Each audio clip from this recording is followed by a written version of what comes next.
I always knew Karen from the HOA had control issues, but I never expected she'd go so far as to steal my patio for a wedding. My house, the last one at the end of the cul-de-sac, had the best view, lush backyard, wide patio overlooking a forest ridge, and plenty of space.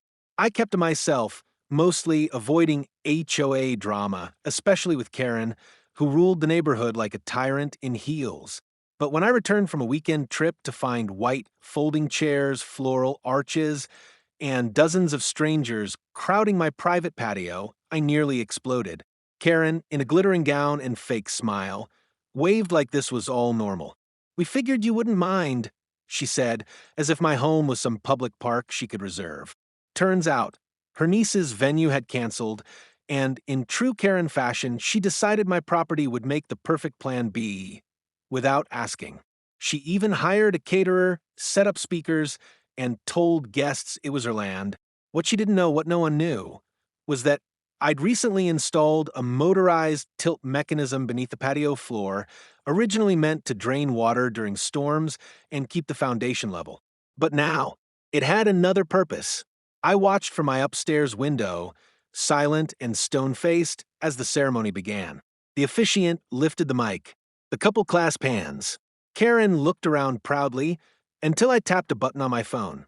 Slowly, the patio groaned. Chairs began to shift.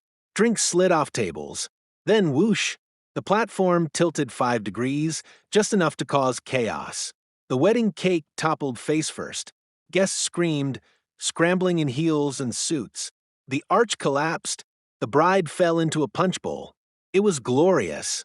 Karen's scream echoed like a fire alarm as she shouted, "He's sabotaging us."